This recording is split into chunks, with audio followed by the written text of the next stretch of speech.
మిత్రులారా, మానుకోట గడ్డ మీద మహబూబాబాద్ పార్లమెంటు ఎన్నికల కోసం మీ స్థానిక శాసనసభ్యులు డాక్టర్ మురళీ నాయక్ అధ్యక్షతన మీ పార్లమెంటు పర్యవేక్షక బాధ్యులు పెద్దలు తుమ్మల నాగేశ్వరరావు గారి పర్యవేక్షణలో ఈ సమావేశాన్ని ఏర్పాటు చేసి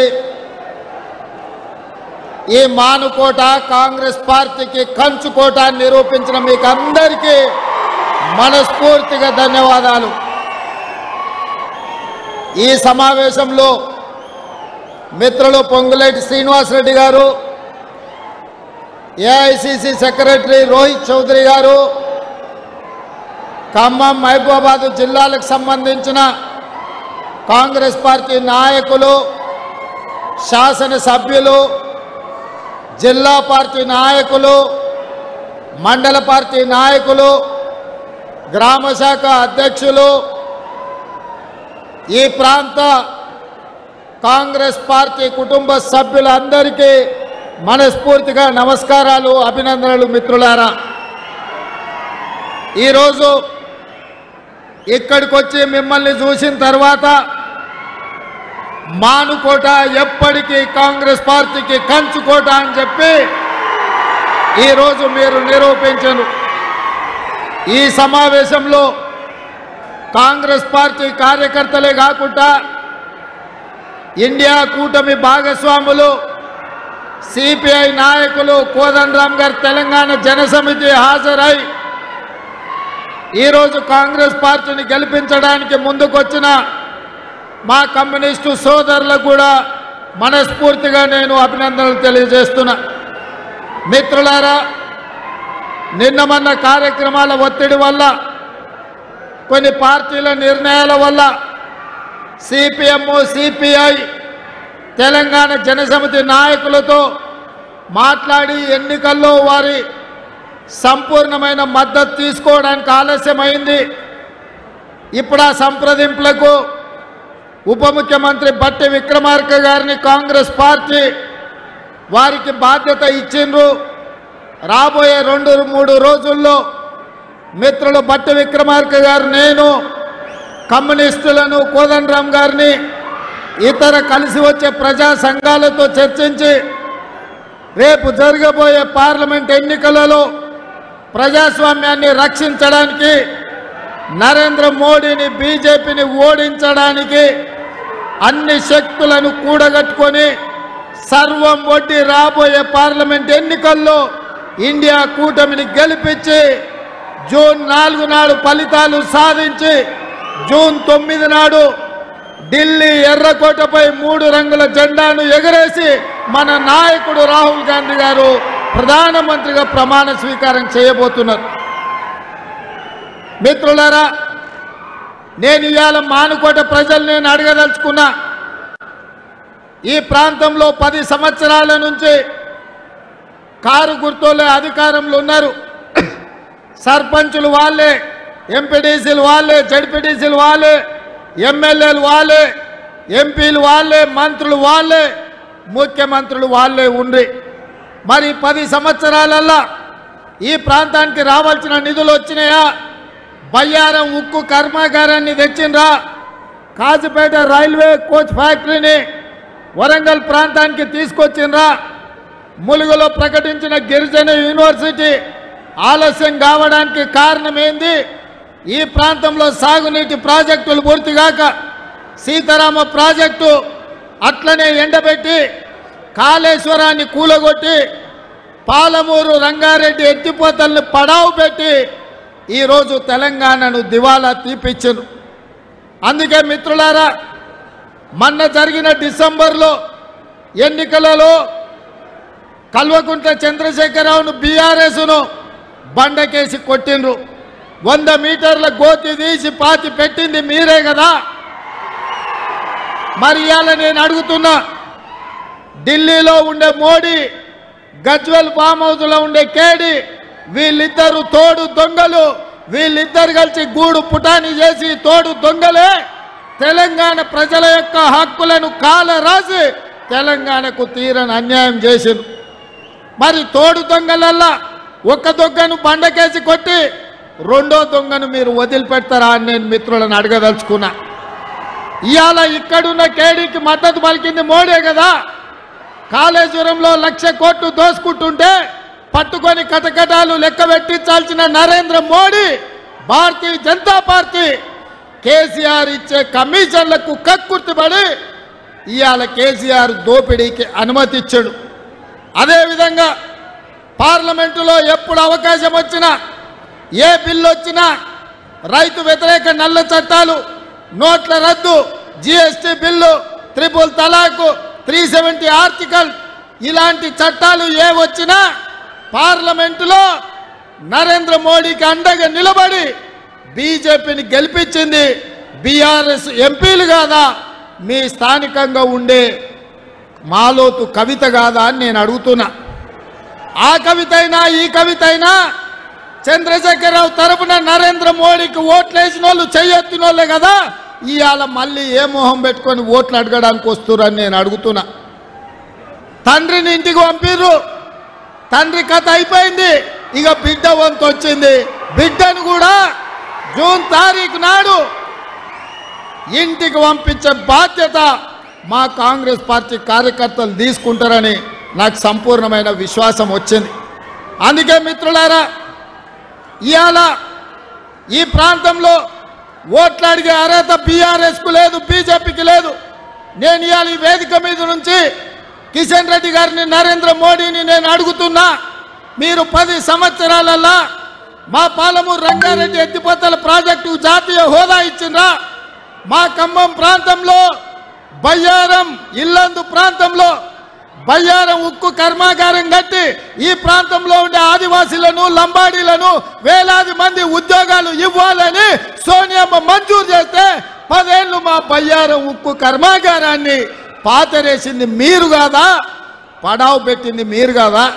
మా బయ్యారం ఉక్కు కర్మాగారాన్ని ఇవ్వని బీజేపీ దద్దమ్మలు మహబూబాబాద్లో ఓట్లు ఎట్లా అడుగుతారని చెప్పి నేను ఈ వేదిక మీద నుంచి ప్రశ్నిస్తున్నా. ఇదే కాదు, ఈ ప్రాంతంలో రైల్వే కోచ్ ఫ్యాక్టరీ కట్టాలి. కాజీపేట రైల్వే కోచ్ ఫ్యాక్టరీ కట్టిస్తే జాతీయ అంతర్జాతీయ స్థాయి గుర్తింపు వరంగల్కి వస్తుందని చెప్పి సోనియమ్మ మంజూరు చేసింది. కానీ నరేంద్ర మోడీ ఏం చేసిండు? ఇక్కడ రైల్వే కోచ్ ఫ్యాక్టరీ కట్టడానికి వీల్లేదు, అసలు రైల్వే కోచ్ ఫ్యాక్టరీలే కట్టలేమని అబద్ధాలు చెప్పి కాజీపేటకు మంజూరు చేసిన రైల్వే కోచ్ ఫ్యాక్టరీ లాతూర్కు తరలించుకొని పోయిండు. మరి బీజేపీలను ఒక లాతు దన్నాల్సిన అవసరం ఉందా లేదా? మన రైల్వే కోచ్ ఫ్యాక్టరీని కాజీపేట కాదని లాతూర్కు తరలించకపోయిన ఈ సన్నాసులకు ఇవాళ బీజేపీలకు ఓట్లు అడిగే హక్కు ఉందా అని నేను అడుగుతున్నా. అదేవిధంగా గిరిజన యూనివర్సిటీ, మా ఆదివాసీలు, మా కోయలు, మా గోండులు, మా లంబాడాలు, మా చెంచులు, మా ఆదివాసీలు చదువుకోవాలని, వాళ్ళ బిడ్డలు పీజీలు పిహెచ్డీలు చేయాలని, ఐఏఎస్లు ఐపీఎస్లు రాజ్యాలు ఏలాలని గిరిజన యూనివర్సిటీ సోనియమ్మ ఇస్తే 10 సంవత్సరాలు యూనివర్సిటీని ప్రారంభించకుండా మా ఆదివాసీ లంబాడ సోదరుల పిల్లల్ని చదువుకోకుండా అన్యాయం చేసింది బీజేపీ కాదా? మేం పట్టుబడితే కొట్లాడితే మొన్న పని మొదలుపెట్టారు. 10 ఏళ్ల తర్వాత పని మొదలుపెట్టిన మీరు ఈ ప్రాంతంలో ఓట్లు అడిగే హక్కు ఉందా అని నేను బీజేపీ వాళ్ళని అడుగుతున్నా. ఇదే కాదు, ఐటీఐఆర్ కారిడార్ కావచ్చు, మెట్రో రైలు కావచ్చు, మూసీ నది అభివృద్ధి కావచ్చు, పాలమూరు రంగారెడ్డి ఎత్తిపోతలు కావచ్చు, ఏ ప్రాజెక్ట్ అయినా కేంద్ర ప్రభుత్వం నిర్లక్ష్యం వల్ల ఇవాళ తెలంగాణకు తీరని అన్యాయం జరిగింది. ఇదే కాదు మిత్రులారా, నేను పార్లమెంట్లో ప్రత్యక్ష సాక్షిని. మొన్న బడ్జెట్ సమావేశాలలో నరేంద్ర మోడీ గారు మాట్లాడుతూ తల్లిని చంపి బిడ్డను బతికించిందని తెలంగాణ రాష్ట్ర ఏర్పాటు ప్రక్రియను తప్పుబట్టిండు, తెలంగాణ రాష్ట్రాన్ని అవమానించడు. అంతటితో ఆగలే. సోనియా గాంధీ, మన్మోహన్ సింగ్ ప్రజాస్వామ్యాన్ని పాతరేసి పార్లమెంటు దర్వాజాలు బంద్ చేసి తెలంగాణ బిల్లును ఆమోదించారు. ఆ తెలంగాణ బిల్లు చెల్లనే చెల్లదు, తెలంగాణ రాష్ట్రం వద్దే వద్దని నరేంద్ర మోడీ పార్లమెంటు సాక్షిగా మాట్లాడింది నిజం కాదా? మరి నేను ఇవాళ అడుగుతున్న సిగ్గులేని కిషన్ రెడ్డిని, బీజేపీ నాయకులను, తెలంగాణ రాష్ట్ర ఏర్పాటునే వద్దన్న మీరు, తెలంగాణ రాష్ట్ర ఏర్పాటును ప్రశ్నించిన మీరు, తెలంగాణ రాష్ట్రాన్ని ఏర్పాటు చేసిన సోనియా గాంధీని, కాంగ్రెస్ను తప్పుపట్టిన మీరు ఏ మొహం పెట్టుకొని తెలంగాణ రాష్ట్రంలో ఓట్లు అడుగుతారని నేను అడుగుతున్న కిషన్ రెడ్డిని, నరేంద్ర మోడీని, తెలంగాణ రాష్ట్ర ఏర్పాటును ప్రశ్నించి తెలంగాణ రాష్ట్రానికి రావాల్సిన నిధులు ఇవ్వకుండా అవమానించి తెలంగాణ అభివృద్ధిని అడ్డుకున్న మీరు ఇవాళ వచ్చి తెలంగాణలో సీట్లు కావాలి, ఓట్లు కావాలని అడుగుతారంటే మీకు ఎంత ధైర్యం అని నేను అడుగుతున్నా. ఇదే కాదు, ఉత్తర భారతదేశంలో కుంభమేళాకు వేల కోట్ల రూపాయలు ఖర్చు పెట్టారు. గంగానది పరిశుద్ధికి వేల కోట్ల రూపాయలు ఖర్చు పెట్టారు. నిన్నగాక మొన్న మన మేడారం జాతర జరిగింది. ఇప్పుడే మా అక్కని సీతక్కని అడిగిన, అక్క మేడారం జాతరకు కేంద్ర ప్రభుత్వం ఏమిచ్చిందంటే ముష్టి 3 కోట్లు ఇచ్చిండ్రు, మనం అవి ఆడుకోలేదు, 150 కోట్లు మన రాష్ట్ర ప్రభుత్వం ఇచ్చిన ఖర్చు పెట్టి మేము అభివృద్ధి చేసామని అక్క చెప్పింది. నేను అడుగుతున్న కిషన్ రెడ్డి, కుంభమేళా కోసం వేల కోట్లు ఖర్చు పెట్టుకునే మీరు మా ఆదివాసీ బిడ్డలు దేశం నలుమూలల నుంచి 1.5 కోటి మంది వచ్చే మా మేడారం జాతరకు ముష్టి 3 కోట్లు ఇస్తారా? 3 కోట్లు ఇచ్చే మీకు మేము ఓట్లేసి సీట్లు ఇవ్వాలనా? ఇదేనా మీ నీతి, మీ జాతి అని నేను కిషన్ రెడ్డిని అడుగుతున్నా. మేడారం జాతరను కుంభమేళాలాగా జాతీయ పండుగ కింద గుర్తించండి అంటే మేము ఇవ్వము, మేడారం జాతరకు జాతీయ గుర్తింపు ఇవ్వంపు అని కిషన్ రెడ్డి అక్కడ మేడారం వచ్చేసి చెప్పిపోయింది. మా మేడారం జాతరకు జాతీయ గుర్తింపు ఇవ్వని సన్నాసులారా, మా మేడారం ప్రాంతంలో ఓట్లెట్లు అడుగుతారు, మా ప్రజలు మీకు ఓట్లెట్లు వేస్తారని నేను అడగదలుచుకున్న ఇవాళ. అందుకే మిత్రులారా, ఇవాళ మోడీ కేడీ ఒక్కటైనరు, ప్రత్యక్షంగా కొట్లాడితే వాళ్ళకి సీట్లు రావని ఒకరికి ఒకడు సహకరించుకొని ఇవాళ బిడ్డ బెయిల్ కోసం మోడీతోని చీకటి ఒప్పందం చేసుకొని ఈరోజు రాష్ట్రంలో 5 సీట్లు మహబూబ్ నగర్, చేవెళ్ళ, మల్కాజ్గిరి, భువనగిరి, జైరాబాద్ సీట్లల్లో బీఆర్ఎస్ వాళ్ళు బీజేపీకి పని చేసేటట్టు చీకటి ఒప్పందం చేసుకున్నాడు. చంద్రశేఖరరావు బిడ్డ బెయిల్ కోసం తెలంగాణ ప్రజల్ని మోడీ కాళ్ళ దగ్గర తాకట్టు పెట్టాడు. అందుకే ఇవాళ తెలంగాణ యువకులను నేను ఆలోచన చేయమంటున్నా, తెలంగాణ ప్రజల్ని ఆలోచన చేసి తీర్పు ఇవ్వమంటున్నా. ఇవాళ తెలంగాణ ఆడబిడ్డలకు హక్కు లేవు, తెలంగాణ ఆడబిడ్డల్ని అవమానించిన చరిత్ర. ఉమ్మడి రాష్ట్రాలలో తెలుగు మాట్లాడే వాళ్ళు 42 మంది ఎంపీలు ఉంటే నరేంద్ర మోడీ 1 మంత్రి పదవి ఇచ్చాడు. గా బోడి గుజరాత్లో 26 మంది ఎంపీలు ఉంటే 7 పార్లమెంట్లు ఇచ్చాడు, 7 మంత్రులు ఇచ్చాడు. ఉత్తరప్రదేశ్లో 60 మంది ఉంటే 12 మంది ఇచ్చాడు. నేను అడుగుతున్న నరేంద్ర మోడీని తెలంగాణ ప్రజల తరఫున, మా తెలుగు మాట్లాడే వాళ్ళు పార్లమెంట్లో 42 మంది ఉంటే ఏకాకిగా ఏకలింగం 1 ఇస్తావు ఎట్లా? నీ ఉత్తరప్రదేశ్కు 12 ఇస్తావు, నీ గుజరాత్కు 7 ఇస్తావు. మీ అయ్యా జాగిరా ఈ దేశం అంటే అని నేను బీజేపీ వాళ్ళని నేను అడుగుతున్నా. అందుకే ప్రజలారా, తెలంగాణ మిత్రులారా, వీళ్ళు తెలంగాణ ద్రోహులు, మన రాష్ట్ర ఏర్పాటునే ప్రశ్నించిన వాళ్ళు, మన రాష్ట్ర అభివృద్ధిని అడ్డుకుంటున్న వాళ్ళు వీళ్ళు తెలంగాణ ద్రోహులు. అందుకే వీళ్ళకి తెలంగాణలో 1 ఓటు కానీ 1 సీటు కానీ ఇవ్వద్దు. ఇవాళ కాంగ్రెస్ పార్టీ మీకు తెలుసు, 60 ఏళ్ల పోరాటం, వందలాది మంది ప్రాణ త్యాగాలు, ఆత్మ బలిదానాలు జరుగుతుంటే చూసి తల్లడిల్లి ఒక పక్కన బలరాం నాయక్, సురేష్ శెట్కర్, పొన్నం ప్రభాకర్, మధు యాస్కి ఇలాంటి ఎంపీలందరూ కలిసి సోనియా గాంధీ గారి దగ్గరికి వెళ్ళి కాళ్ళకు దండం పెట్టి, అమ్మా మా పిల్లలు చచ్చిపోతుండ్రు, మేము గ్రామాలకు పోలేము, మా కడుపు కోత మీరు అర్థం చేసుకోండి అంటే ఒక కన్న తల్లిగా కుటుంబ సభ్యులను కోల్పోతే దుఃఖం తెలిసిన దేవతగా తల్లిగా ఇవాళ తెలంగాణ రాష్ట్రాన్ని సోనియా గాంధీ గారు ఇచ్చిండ్రు.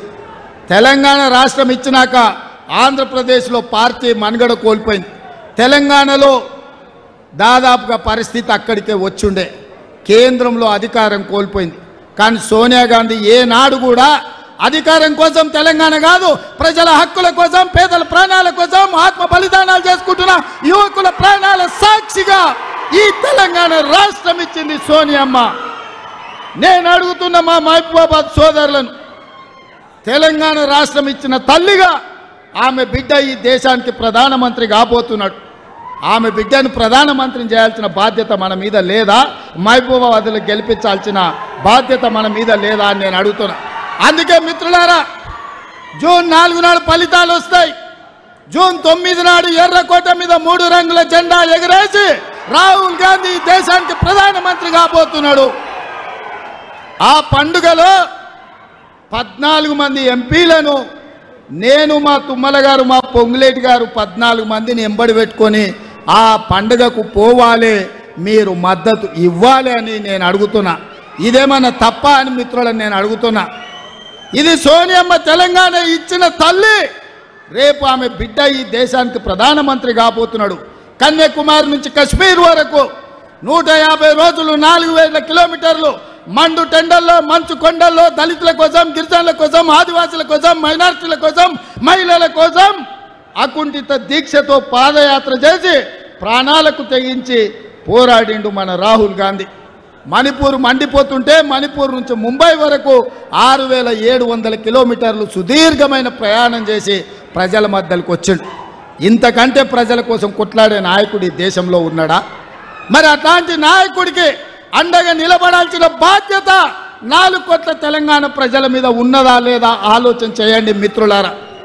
ఇవాళ వాళ్ళు అంటారు కాంగ్రెస్ ప్రభుత్వం గ్యారంటీలు ఇచ్చింది అమలు చేయలేదని. నేను ఆ గాడిదలను అడగదలుచుకున్న, సోయిలేని వాళ్ళను ఒక్క మాట నేను అడగదలుచుకున్నా.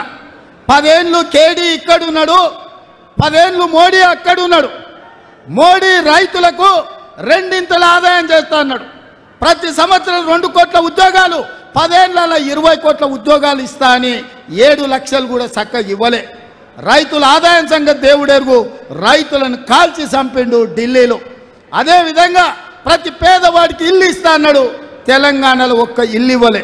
జన్ధన్ ఖాతాల పేరు మీద స్విస్ బ్యాంకులో లక్షలాది కోట్ల రూపాయలు నల్లధనం ఉంది. అవి తీసుకొచ్చి ప్రతి పేదవాడి ఖాతాలో 15 లక్షల రూపాయలు వేస్తా అన్నాడు. మీకెవరికన్నా ఒక్క రూపాయనన్నా వచ్చిందా? ఎవరికైనా వచ్చిందా? మోడీ పైసలు ఇచ్చిండా? మీ ఖాతాలలో లక్షలు పడ్డాయా? ఏ ఒక్కరు కూడా ఒక్క పైస ఇవ్వని నరేంద్ర మోడీ 3వసారి ప్రధానమంత్రి అవుతాడంట. ఇక కేడీ అయితే దళితులకు 3 ఎకరాల భూమి, డబుల్ బెడ్రూమ్ ఇల్లు, ఇంటికో ఉద్యోగం, ఇట్లా శాంతాడంత లిస్టు చెప్పాడు. చివరికి ఏమైండు? బొందలకు పోయిండు. వాళ్ళు 10 ఏళ్ళ గాడిదలను కాసి ఇవాళ 100 రోజుల్లో మనం 6 గ్యారంటీలలో 5 అమలు చేసినాం సోదరులారా. అప్పుడే రేవంత్ రెడ్డి గ్యారంటీలు అమలు చేస్తలేడు, ఇక దిగిపో అంటుండు. దిగిపోనికి ఏమన్నా అల్లాటప్పగా వచ్చినాం అనుకుంటున్నావా? అయ్య పేరు తాత పేరు చెప్పుకొని ఎవరిని కాళ్ళు పట్టుకొని రాలే బిడ్డ. నీలాకటోళ్ళని తొక్కుకుంటా వచ్చి ఆ కుర్చీలో కాంగ్రెస్ పార్టీ కార్యకర్తలు కూర్చోబెడితే కూర్చున్నాం. 10 ఏళ్ళ వరకు నేను చెప్తున్నా, మానుకోట గడ్డ మీద నుంచి కల్వకుంట చంద్రశేఖరరావు గుర్తుపెట్టుకో. నువ్వు కాదు, నిన్ను అయ్య కాదు, నీ తాత కాదు, నిన్ను పుట్టించినోడు వచ్చినా 10 ఏళ్ళు తెలంగాణ రాష్ట్రంలో కాంగ్రెస్ ప్రభుత్వం ఉంటుంది. ప్రజా పాలన అందిస్తాం. ప్రతి పేదవాడికి ఇచ్చిన మాట ప్రకారం ఇందిరమ్మ ఇండ్లు ఇస్తాం. ఆర్టీసీ బస్సులో ఉచిత ప్రయాణం ఇస్తాం. రాజీవ్ గాంధీ ఆరోగ్యశ్రీలో 10 లక్షలు ఇస్తాం. ఇంటింటికి 200 యూనిట్లు ఉచిత కరెంట్ ఇస్తాం. 500 రూపాయలకే సిలిండర్ ఇస్తాం. సంవత్సరం తిరిగే లోపల 2 లక్షల ఉద్యోగాలు ఇస్తాం. బీసీ జనాభా లెక్కలు కట్టి వాళ్ళ జనాభా ఎంతుందో వాళ్లకు నిధులు ఇస్తాం. ఇవన్నీ పనులు చేసే బాధ్యత మాది. ఇదే కాదు మీడియా మిత్రులారా, 100 రోజుల్లో మీకు తెలుసు అధికారం చేపట్టిన 48 గంటల్లో ఆడబిడ్డలకు ఆర్టీసీలో ఉచిత ప్రయాణం ఇచ్చినాం. ఇవాళకి 35 కోట్ల మంది ఆడబిడ్డలు అమ్మగారింటికి, అత్తగారింటికి నచ్చిన దేవుణ్ణి మొక్కుకోనికే గుళ్ళు గోపురాలకు పోయొచ్చింది.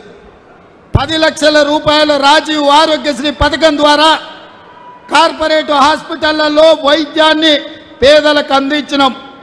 ఆడబిడ్డలకు మాట ఇచ్చినట్టు కట్టెలపై కష్టాలు తీరవాలని 4 నూరులున్న సిలిండర్ను నరేంద్ర మోడీ 12 నూర్లు చేస్తే 500కే ఇస్తామని ఇవాళ ఆడబిడ్డలకు 500 రూపాయలకే సిలిండర్ ఇచ్చినాం. పేదవాళ్లకు వ్యవసాయానికి ఉచిత విద్యుత్తే కాదు, పేదవాళ్ళ ఇండ్లకు కూడా 200 యూనిట్లు ఉచితంగా ఇస్తామన్నాం. ఇచ్చి బరాబర్ చూపించినాం. ఇవాళ పేదవాడి ఇంటికి 0 బిల్లులు ఇస్తున్నాం. ఇదే కాదు, పొంగులేటి గారి మంత్రివర్గం ఈరోజు 4,50,000 ఇందిరమ్మ ఇండ్లు 22,500 కోట్ల రూపాయలతోని ఇదే ఖమ్మంలో ప్రారంభించుకున్నాం. ప్రతి పేదవాడికి ఇవాళ ఇందిరమ్మ ఇండ్లు ఇస్తున్నాం. మేము ఉద్యోగం వచ్చిన ఎంబడే మా కుటుంబ ఉద్యోగాల కోసం కాదు, పేదోళ్ళ బిడ్డల ఉద్యోగాల కోసం ఎల్బీ స్టేడియంలో 3 నెలల్లో 30,000 ఉద్యోగాలు తలలు లెక్క పెట్టి ఇచ్చి పేదవాడి బిడ్డల కళ్ళల్లో ఆనందం చూసినాం. బీసీ జనాభా లెక్కలు కట్టమన్నాం, బరాబర్ లెక్కలు కట్టిస్తున్నాం. ఇన్ని పనులు మేం చేసినాం. ఇవి సరిపోతాయా? కానే కాదు. అందుకే మిగతా కార్యక్రమాలు తీసుకోవాలంటే మార్చి 17 నాడు ఎన్నికల కోడ్ వచ్చింది. అందుకే మీకు నేను మాట ఇస్తున్నా, గ్యారంటీ ఇస్తున్నా. సోనియమ్మ మాటగా, రాహుల్ గాంధీ గ్యారంటీగా ఆగస్టు 15 తారీఖు లోపల 2 లక్షల రూపాయల రైతు రుణమాఫీ.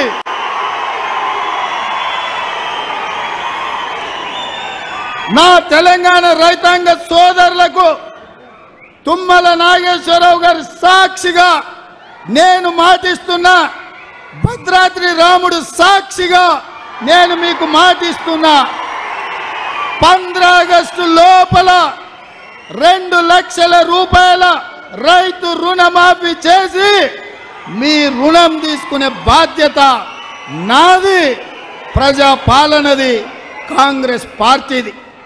ఇదే కాదు, వచ్చేసారి మీరు పండించే వడ్లకు బరాబర్ 500 రూపాయల బోనస్ ఇచ్చి మీ వడ్లు కొంటామని చెప్పి రైతులకు నేను మాట ఇస్తున్నా.